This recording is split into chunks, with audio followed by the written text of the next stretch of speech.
अस्सलाम वालेकुम दोस्तों, हमने अपनी गुज़िश्ता वीडियो में आपको बताया कि किस तरह अहले अरब शिर्क और बिदात को दीन इब्राहिमी का हिस्सा बनाकर अल्लाह के अलावा बुत परस्ती में मशगूल थे, मगर साथ ही दीन इब्राहिम की बाकियात अभी मौजूद थीं, मगर इसमें भी बिदात की भरमार थी। यानी उन्होंने ये दीन पूरे तौर पर नहीं छोड़ा था। चुनाचा वो बैतुल्लाह की ताज़ीम और उसका तवाफ़ करते थे, हज और उम्रा करते थे, अराफात और मुज़दलिफ़ा में ठहरते थे और खुदा के जानवरों की कुर्बानी करते थे। अलबत्ता उन्होंने इस दीन इब्राहिम में बहुत सी बिदात ईजाद करके शामिल कर दी थी। मसलन कुरैश की एक बिदअत ये थी कि वो कहते थे कि हम हज़रत इब्राहिम अलैहिस्सलाम की औलाद हैं, हरम के पासबान हैं, बैतुल्लाह के वाली हैं और मक्का के बाशिंदे हैं। कोई शख्स हमारा हम मर्तबा नहीं और ना किसी के हुकूक हमारे हुकूक के मसावी हैं, और इसी बिना पर अपना नाम हुम्स यानी बहादुर और गर्मजोश रखते थे। लिहाजा हमारा शायाना शान नहीं कि हम हुदूद हरम से बाहर जाएं। चुनाचा हज के दौरान ये लोग अराफात नहीं जाते थे और ना हम वहाँ से अफाजा करते थे, बल्कि मुज़दलिफ़ा ही में ठहर कर वहीं से अफाजा कर लेते थे। अल्लाह ताला ने इस बिदअत की इस्लाह करते हुए फरमाया, तुम लोग भी वहीं से अफाजा करो जहाँ से सारे लोग अफाजा करते हैं। उनकी एक बिदअत ये भी थी कि वो कहते थे कि हुम्स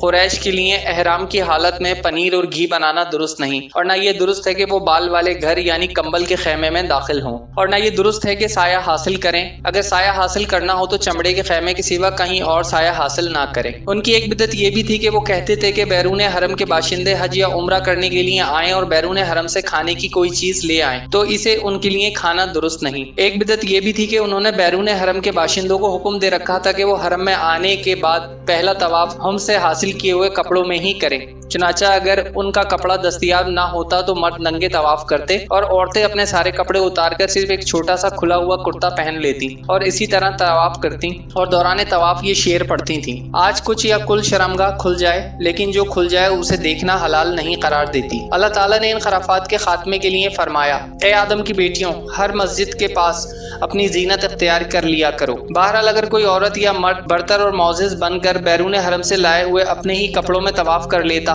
तो तवाफ के बाद उन कपड़ों को फेंक देता, उनसे ना खुद फायदा उठाता और ना कोई और। कुरैश की एक बिदअत ये भी थी कि वो हालत एहराम में घर के अंदर दरवाजे से दाखिल ना होते थे, बल्कि घर के पिछवाड़े एक बड़ा सा सुराग बना लेते थे और इसी से आते जाते थे और अपने इस उज्जटपन को वो नेकी समझते थे। कुरान करीम ने इससे मना फरमाया। यही दीन यानी शिर्क व बुत परस्ती और तोहमात व खुराफात पर मबनी अकीदा व अमल वाला दीन आम अहले अरब का दीन था। इसके अलावा जज़ीरतुल अरब के मुख्तलिफ अतराफ में यहूदियत, मसीहत, मजूसियत ने भी दराने के मौके पा लिए थे, लिहाजा इनका तारीखी खाका भी मुख्तसर पेश किया जा रहा है। जज़ीरतुल अरब में यहूद के कम अज कम दो अदवार हैं। पहला दौर उस वक्त से ताल्लुक़ रखता है जब फ़लस्तीन में बाबुल और आशोर की हुकूमत की फतूहात के सबब यहूदियों को तर्के वतन करना पड़ा। इस हुकूमत की सख्तगिरी और बख्त नसर के हाथों यहूदी बस्तियों की तबाही और वीरानी, इनकी हैकल की बर्बादी और इनकी अक्सरियत के मुल्क के बाबुल की जिलावतनी का नतीजा ये हुआ कि यहूद की एक जमात फ़लस्तीन छोड़कर हिजाज के शुमाली इतराफ में आ बसी। दूसरा दौर उस वक्त शुरू होता है जब टाइटस रोमी की ज़ेर क़यादत 70 ईस्वी में रोमियों ने फ़लस्तीन पर कब्जा किया।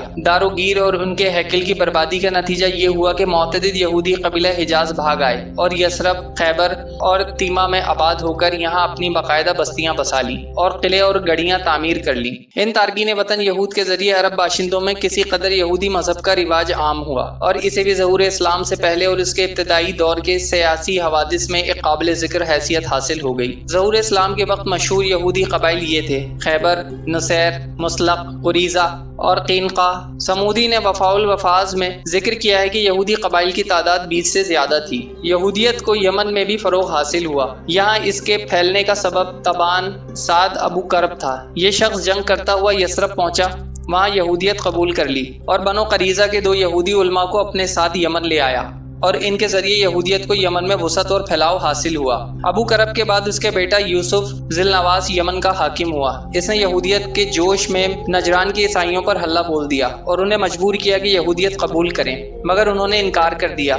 इस पर ज़िलनवास ने खंदक़ खुदवाई और उसमें आग जलवाकर बूढ़े, बच्चे, मर्द, औरत सबको बिला तमीज़ आग के अलाव में झोंक दिया। कहा जाता है कि इस हादसे का शिकार होने वालों की तादाद 20 से 40 हज़ार के दरमियान थी। ये अक्टूबर 563 ईस्वी का वाक़या है। कुरान मजीद ने सूरह बुरूज में इस वाक़े का जिक्र किया है। जहाँ तक ईसाई मज़हब का ताल्लुक़ है तो बलाद अरब में इसकी आमद हबशी और रोमी कब्ज़ा गिरों और फातहीन के जरिए हुई। हम बता चुके हैं कि यमन में हबशियों का कब्जा पहली बार 340 ईस्वी में हुआ और 378 ईस्वी तक बरकरार रहा। इस दौरान यमन में मसीही मिशन काम करता रहा। तकरीबन इसी ज़माने में एक और मुस्तजाबुद दावत और साहिबुल करामात जाहिद हसन का नाम फैमियून था। इसी ज़माने में एक मुस्तजाबुद दावत और साहिब करामात जाहिद جس کا نام فہمیون تھا نجران پہنچا اور وہاں کے باشندوں میں عیسائی مذہب کی تبلیغ کی۔ اہل نجران نے اس کی اور اس کے دین کی سچائی کی کچھ ایسی علامات دیکھیں کہ وہ عیسائیت کے حلقہ بگوش ہو گئے۔ بعد کے واقعات ہم آپ کو اپنی اگلی ویڈیو میں بتائیں گے۔ اجازت دیجیے، اللہ حافظ۔